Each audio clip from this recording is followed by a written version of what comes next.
Hi, I'm Daryl Rainey from Progressive Realty Group here in Waterford.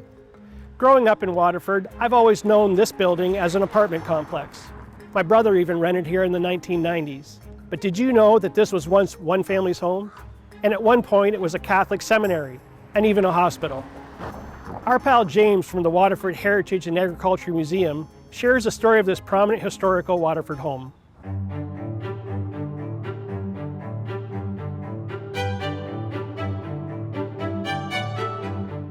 The apartment building on the corner of Green and Main is one of 4 or 5 Italianate homes on Main Street. Waterford's quite lucky to have some beautiful houses on Main and its side streets.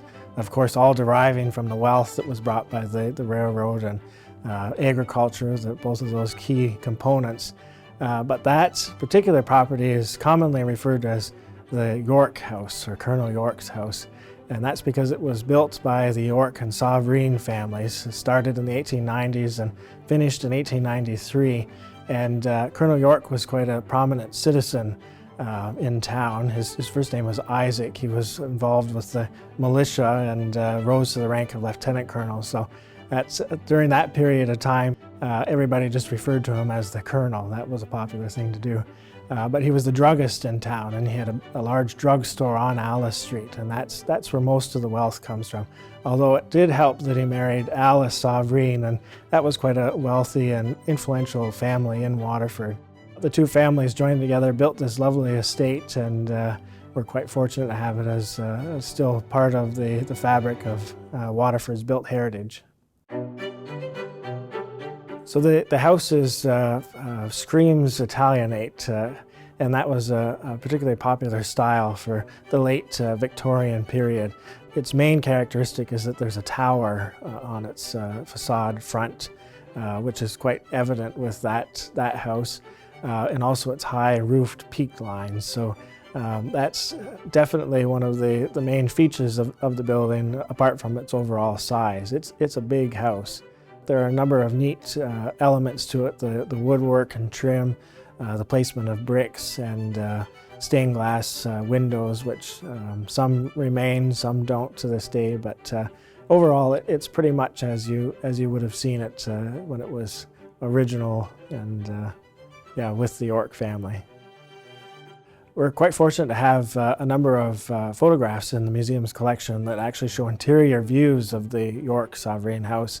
And of course that wasn't all that common to take inside pictures, but of course they had the wealth to have the proper cameras to do that. So not only do we have photographs, cabinet card photographs, but also some stereo views, which are, they look like they're the same pictures put together, but when you put them in a stereoscope, they become 3D in nature. And one of the most famous is of Alice seated at the grand piano in the front parlor.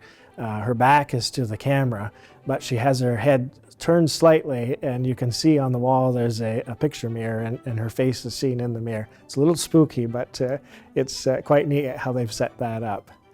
There's also a number of pictures of the two York boys, and some exterior shots that show the old carriage pass-through that doesn't exist anymore, but was there, and it's a nice record of the history. One of the influential elements of Colonel York was his involvement with the education system, and he promoted quite heavily to have the Waterford High School established and built. So he was one of the founders of the high school itself. And the high school features a mortar from the First World War, and it's thought that he was quite involved in acquiring that as a monument to be put there. It's a mortar that was used at Vimy Ridge. One of the lasting things that still retains the York name is the famous mausoleum that's at Greenwood Cemetery in Waterford.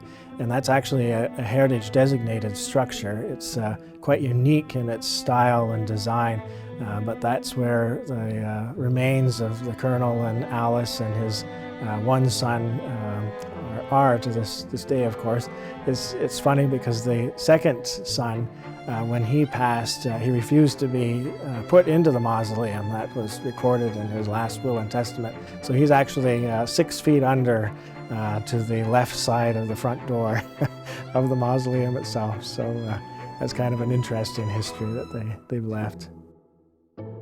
By 1930, Colonel York had passed away and the building was sold, and it became known as a nursing home. And it's a nursing home in the old-fashioned sense. It's not for senior citizens as we know nursing homes today, but actually a more of a hospital birthing center and for nursing babies.